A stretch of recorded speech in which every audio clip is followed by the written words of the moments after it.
Breaking news. Jagtial Congress రాజకీయం మరోసారి చర్చనీయాంశంగా మారింది. మున్సిపల్ చైర్పర్సన్ ఎంపికలో ఎవరు ఊహించని విధంగా ఎమ్మెల్యే సంజయ్ కుమార్ వర్గం పైచేయి సాధించింది.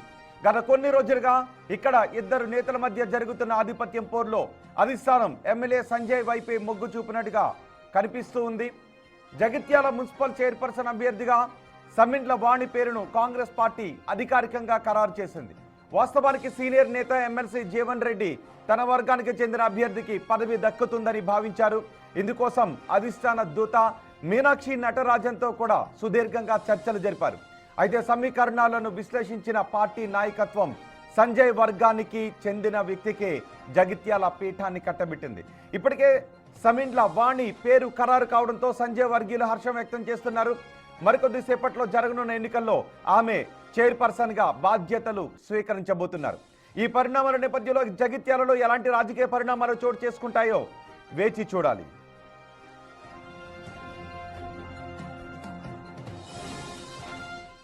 జగిత్యాల నుంచి మరింత సమాచారం మా ప్రతినిధి శ్రీనివాస్ అందిస్తారు. శ్రీనివాస్, మిగిలిన మున్సిపాలిటీలు కార్పొరేషన్లు ఒక ఎత్తు అయితే జగిత్యాల ఒక్కటే ఒక ఎత్తు. ఇక్కడ సంజయ్ జీవన్ రెడ్డి ఒకే పార్టీలో రెండు కుంపట్లు. మొన్న సీట్లు ఇవ్వటంలోనూ అదే పంచాయతీ జరిగింది. ఇప్పుడు చైర్పర్సన్ ఎన్నుకునే విషయంలోనూ అదే పంచాయతీ జరుగుతుంది. ఒక దశలో జీవన్ రెడ్డి వర్గానికి చెందిన వారికే చైర్మన్ పీఠం దక్కుతుందనే వార్తల నేపథ్యంలో మళ్ళీ ట్విస్ట్ చోటు చేసుకుంది. సంజయ్ వర్గానికి చెందిన అభ్యర్థికే పీఠ కట్టబెట్టుతూ ఉండటంతో అక్కడ ఏదైనా రాజకీయంగా కీలక పరిణామం చోటు చేసుకునే అవకాశం ఉందా జీవన్ రెడ్డి వర్గం నుంచి? ఖచ్చితంగా ఇక్కడ జగిత్యాల లోపల మాత్రము ఇటు అంటే కాంగ్రెస్ పార్టీ మెజార్టీ సీట్లు సాధించినా కానీ ఇక్కడ రెండు వేరు వేరు కుంపట్లు, అంటే మాజీ ఎమ్మెల్సీ జీవన్ రెడ్డి వర్గము, తర్వాత ఎమ్మెల్యే సంజయ్ కుమార్ వర్గం, ఈ రెండు వర్గాలు కూడా వేరువేరుగా పోటీ చేసినటువంటి పరిస్థితి. అంటే కాంగ్రెస్ బీఫాములు వచ్చిన వారు కాకుండా ఇటు సంజయ్ వర్గం వారు కొంతమంది ఇండిపెండెంట్ గా, అదేవిధంగా జీవన్ రెడ్డి వారు కొంతమంది ఇండిపెండెంట్ గా అక్కడ పోటీ చేశారు, గెలిచారు. ఈ గెలిచినటువంటి వారి లోపల చైర్పర్సన్ ఎవరికి ఇవ్వాలనేటువంటిది అయితే ఇక్కడ ఈ పంచాయతీ గాంధీ భవన్ వరకు వెళ్ళింది. రాష్ట్రం లోపల ఉన్నటువంటి కాంగ్రెస్ పెద్దల వరకు వెళ్ళింది. నిన్న సాయంత్రం సమయం లోపల ఇటు గాంధీ భవన్ లోపల, ఇటు అదేవిధంగా ప్రగతి భవన్ లోపల నేరుగా బట్టి విక్రమార్క ఇటు జీవన్ రెడ్డితో సమావేశం నిర్వహించారు. ఈ నేపథ్యం లోపలనే సీట్ల పంపకాల లోపల కూడా అక్కడ డిస్కషన్ చేసినటువంటి పరిస్థితి. ఈ నేపథ్యం లోపల అక్కడ ఎన్నికలు జరిగినటువంటి నేపథ్యం లోపల జగిత్యాల మున్సిపాలిటీ లోపల సంజయ్ కుమార్ వర్గానికి ఎక్కువ సీట్లు రావడం జరిగింది. మొదటి నుంచి కూడా అక్కడ కాంగ్రెస్ సంబంధించినటువంటి వ్యవహారాలన్నీ కూడా కాంగ్రెస్ తో కలిసి పనిచేస్తున్నటువంటి నేపథ్యంలో అక్కడ సంజయ్ కుమార్ వర్గానికి ఎక్కువ సీట్లు రావడం జరిగింది. ఈ నేపథ్యం లోపల ఇక్కడ జీవన్ రెడ్డి కూడా ఆ వర్గము ఈ వర్గం అని కాదు, అసలు సిసలైనటువంటి కాంగ్రెస్ వాదికి అక్కడ ఇస్తా అంటే ఖచ్చితంగా తాను మద్దతు తెలుపుతుంది. ఎందుకంటే మొదటి నుంచి కూడా కాంగ్రెస్ జెండా మోసిన వాడే చైర్మన్ కావాలని చెప్పి కూడా మొదటి నుంచి కూడా పట్టుబట్టినటువంటి నేపథ్యం లోపల ఇప్పుడు ఇటు జీవన్ రెడ్డి అదేవిధంగా సంజయ్ కుమార్ ఇద్దరు కూడా రెండు పేర్లను కూడా సూచించడం జరిగింది. ఆ నేపథ్యం లోపలనే ఇక్కడ జీవన్ రెడ్డి వారు సూచించినటువంటి పేర్లు కాకుండా సంజయ్ కుమార్ సూచించినటువంటి ఆ పేరును ఇక్కడ అధిష్టానం ఫైనల్ చేసినటువంటి నేపథ్యం లోపల ఖచ్చితంగా అందరూ కూడా ఇటు కాంగ్రెస్ అంటే సంజయ్ వర్గం వారు అదేవిధంగా జీవన్ రెడ్డి వారు ఇటు వర్గము రెండు కూడా మద్దతు ఇవ్వాలని తెలపడంతో ఇప్పుడు కొత్తగా సంజయ్ కుమార్ వర్గమే అక్కడ గెలిచినట్టు అవుతున్నటువంటి పరిస్థితి కనబడుతుంది. రాజ్ కుమార్ ను కూడా చైర్మన్ అభ్యర్థిగా అక్కడ నామినేట్ చేస్తూ కూడా అందరూ కూడా ప్రతిపాదించినటువంటి పరిస్థితి నేపథ్యం లోపల ఇక్కడ సంజయ్ కుమార్ తన మార్కు చూపెట్టుకున్నాడని చెప్పుకోవచ్చు. జగిత్యాల లోపల మొదటి నుంచి కూడా వీరిద్దరి మధ్యనే పంచాయతీ కొనసాగుతున్నటువంటి నేపథ్యం. శ్రీనివాస్, నిజానికి సీట్లను దక్కించుకోవడం దగ్గర నుంచి పీఠం దక్కించుకునే వరకు సంజయ్ కుమార్ హవానే కొనసాగింది. మరి ఇప్పుడు జీవన్ రెడ్డి వర్గం నుంచి ఏదైనా కీలక నిర్ణయాలు తీసుకునే అవకాశం ఉందా? లేదు జీవన్ రెడ్డి వర్గం సైలెంట్ గానే ఉండే అవకాశం ఉందా? ఇప్పుడు అందరూ జగిత్యాల వైపే చూస్తూ ఉన్నారు.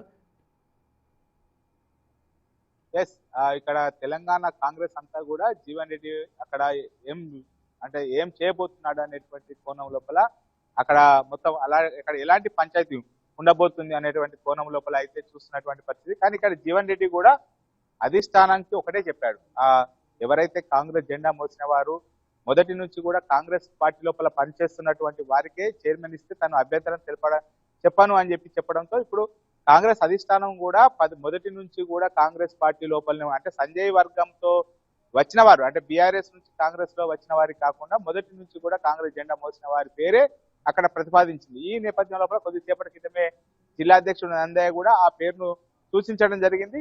దీని లోపల చాలా మంది కూడా ఇటు సంజయ్ వర్గం లోపల 25 మంది కౌన్సిలర్లు ఉన్నటువంటి నేపథ్యం లోపల అందరూ కూడా జీవన్ రెడ్డి వర్గము అదేవిధంగా సంజయ్ కుమార్ వర్గం ఇద్దరు కూడా రాజకుమార్ అభ్యర్థిత్వాన్ని ఫైనల్ చేసినటువంటి పరిస్థితి నేపథ్యం లోపల ఇప్పుడు జీవన్ రెడ్డి వర్గం కూడా రాజకుమార్ అభ్యర్థిత్వానికే ఫైనల్ చేయడం జరిగింది. వాళ్ళు ఒప్పుకున్నటువంటి పరిస్థితి కనబడుతుంది. జీవన్ రెడ్డి కూడా మొదటి నుంచి కాంగ్రెస్ జెండా మోసిన వారికే అక్కడ చైర్మన్ రావాలి అని చెప్పి మొదటి నుంచి కూడా చెప్తున్నటువంటి నేపథ్యం లోపల ఇప్పుడు ఆ సమీకరణలు తగ్గట్టుగానే మొదటి నుంచి జెండా మోసినటువంటి వారికే చైర్మన్ కానీ శ్రీనివాస్ ఈ నిర్ణయం తీసుకోవడానికి కారణం ఏంటి? మీనాక్షి నటరాజన్ వచ్చారు, సంప్రదింపులు జరిపారు, చివరకు ఒక దశలో జీవన్ రెడ్డి వర్గానికి చెందిన వ్యక్తికే పీఠాన్ని కట్టబెడుతున్నారు అన్న తర్వాత ఈ నిర్ణయం తీసుకోవటానికి కారణం ఏంటి? ముందు నుంచి కాంగ్రెస్ పార్టీలో ఉన్న వ్యక్తులకు కాకుండా బీఆర్ఎస్ నుంచి వచ్చిన వ్యక్తి వర్గానికి చెందిన వాళ్ళకే పీఠాన్ని కట్టబెట్టడంలో ఇక్కడ ఆ రాజకుమార్ ఎవరైతే ఉన్నారో రాజకుమార్ వాస్తవానికి బీఆర్ఎస్ వర్గానికి అంటే సంజయ్ బీఆర్ఎస్ నుంచి వచ్చినా కానీ రాజకుమార్ కూడా మొదటి నుంచి కూడా కాంగ్రెస్ జెండా మోసిన వారు. అందులో సీనియర్ కార్యకర్త కాంగ్రెస్ పార్టీతోనే ఉన్నటువంటి వ్యక్తి. ఈ నేపథ్యం లోపల జీవన్ రెడ్డి అక్కడ ఎలాంటి కూడా అభ్యంతరం తెలిపని పరిస్థితి. అంటే ఇది ఎందుకు ఈ ఇద్దరి యొక్క పంచాయతీ నిన్న గాంధీ భవన్ ప్రగతి భవన్ వరకు కూడా వెళ్ళింది. ఇద్దరిని పిలిచి కూడా ఇటు ఎవరైతే పేచి పెడుతున్నారో జీవన్ రెడ్డిని పిలిచి ఇప్పుడు ఖచ్చితంగా మున్సిపల్ ఎన్నికల లోపల సంజయ్ కుమార్ కు వదిలేయాలి. రానున్న స్థానిక సంస్థల ఎన్నికలు ఏదైతే ఎంపీటీసీ జెడ్పీటీసీ సంబంధించినటువంటి ఎన్నికతో పాటుగా జెడ్పీ చైర్మన్ ఉన్నటువంటి నేపథ్యం లోపల ఆ జెడ్పీ చైర్మన్ ఆ పేరు జీవన్ రెడ్డి వారు ఎవరైతే సూచిస్తారో వారికే ఇస్తానని చెప్పి నేను అధిష్టానం చెప్పడంతో జీవన్ రెడ్డి శాంతించాడు. దీనికి చర్చలకు ఒప్పుకున్నటువంటి పరిస్థితి. ఇక్కడ సంజయ్ కుమార్ పేరు సూచించినటువంటి వ్యక్తి ఇక్కడ సంజయ్ కుమార్ వర్గం అయినా కానీ మొదటి నుంచి కూడా కాంగ్రెస్ పార్టీ జెండా మోసిన వాడే, మొదటి నుంచి కూడా కాంగ్రెస్ పార్టీ లోపల కొనసాగుతున్నటువంటి వాడే కాబట్టి జీవన్ రెడ్డి కూడా ఎలాంటి అభ్యర్థన తెలుపలేదు. మొత్తానికైతే వీరిద్దరి యొక్క పంచాయతీ ఇక్కడ ప్రగతి భవన్ వేదికగా అయితే చల్లారిందని చెప్పుకోవచ్చు. పేచీ లేకుండా ఇప్పుడు మున్సిపల్ చైర్మన్ ఎన్నిక పూర్తి కావాల్సినటువంటి పరిస్థితి. ఇద్దరు కూడా ఒకే అభ్యర్థికి సో జెడ్పీటీసీ ఎంపీటీసీల్లో ఆ పదవులను జీవన్ రెడ్డి వర్గానికి ఇవ్వటానికి ఒప్పుకున్న కారణంగానే ఇప్పుడు జీవన్ రెడ్డి ఎటువంటి ఇబ్బందులు లేకుండా అధిష్టానం సూచించిన వ్యక్తికి సంజయ్ కుమార్ వర్గానికి చెందిన వ్యక్తికి మద్దతు తెలపబోతున్నారు, రైట్? ఎస్, ఖచ్చితంగా. ఎందుకంటే ఇక్కడ జిల్లాధ్యక్షుడు ఎంపిక లోపల కూడా వాస్తవానికి అక్కడ నందయ్యగా ఉన్నటువంటి వ్యక్తి జీవన్ రెడ్డి వ్యక్తి. కానీ అక్కడ అతనికి జిల్లా అధ్యక్షుడు వచ్చిన తర్వాత ఒక్కసారిగా కాంగ్రెస్ అధిష్టానం ఏది చెప్తే అది నడుచుకోవాలి కాబట్టి సంజయ్ కుమార్ కు అనుకూలంగా వ్యవహరించడం జరిగింది. ఇప్పుడు కూడా ఈ పంచాయతీ నేపథ్యం లోపల వచ్చే ఎన్నికల లోపల కూడా ఇక్కడ జెడ్పీటీసీ ఎంపీటీసీ ఎన్నికలు జీవన్ రెడ్డి సూచించినటువంటి పేరుకి అత్యధిక ప్రియారిటీ ఇస్తామని చెప్పడంతో పాటుగా అక్కడ ఏదైతే ఆ ఎంపీపీలు కావచ్చు జెడ్పీ చైర్మన్లు కావచ్చు జీవన్ రెడ్డి సూచించినటువంటి వారికే ఎక్కువ ప్రయారిటీ ఇస్తానని చెప్పడంతో జీవన్ రెడ్డి శాంతించినట్టుగా తెలుస్తుంది. జెడ్పీ చైర్మన్ విషయం లోపల మాత్రం జీవన్ రెడ్డి తన మాట నెగ్గించుకున్నాడు. ఇప్పుడు సంజయ్ కుమార్ సూచించినటువంటి పేరే ఇక్కడ మున్సిపల్ చైర్మన్ గా ఖరారైనటువంటి పరిస్థితి కనబడుతుంది. రోహిత్, రైట్ శ్రీనివాస్, జగిత్యాల చాలా ఆసక్తికరంగా జరిగింది. జగిత్యాల మున్సిపల్ చైర్మన్ ఎంపికకు సంబంధించి నిజానికి సీట్ల కేటాయింపు దగ్గర నుంచి జగిత్యాల మొత్తం తెలంగాణ వ్యాప్తంగా చర్చకు దారితీసింది. ఇక్కడ జీవన్ రెడ్డి వర్గానికి బీఆర్ఎస్ నుంచి వచ్చి కాంగ్రెస్లో చేరిన సంజయ్ వర్గానికి మధ్య పోటీ నెలకొంది. సంజయ్ తన వర్గానికి చెందిన వారికే ఎక్కువ సీట్లు ఇప్పించుకోవడంలో ఆయన విజయాన్ని సాధించారు. ఆ విషయంలో జీవన్ రెడ్డి కొంత అసహనంగా ఉన్నారు. అయితే ఇక్కడ కాంగ్రెస్ తన మార్కును చాటింది. కాంగ్రెస్ ఎక్కువ స్థానాలను గెలవడంతో జీవన్ రెడ్డి తన వర్గానికి చెందిన వ్యక్తికే మున్సిపల్ పీఠాన్ని కట్టబెట్టుకోవాలని ప్రయత్నం చేశారు.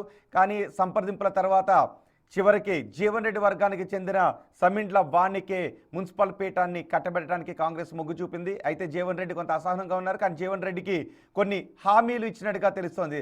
రాబోయే ఎన్నికల్లో ఎంపీటీసీ జెడ్పీటీసీల విషయంలో జీవన్ రెడ్డి వర్గానికి అధిక ప్రాధాన్యతనిస్తామని హామీ ఇవ్వడంతో ఇప్పుడు జీవన్ రెడ్డి కొంత చల్లబడ్డారు.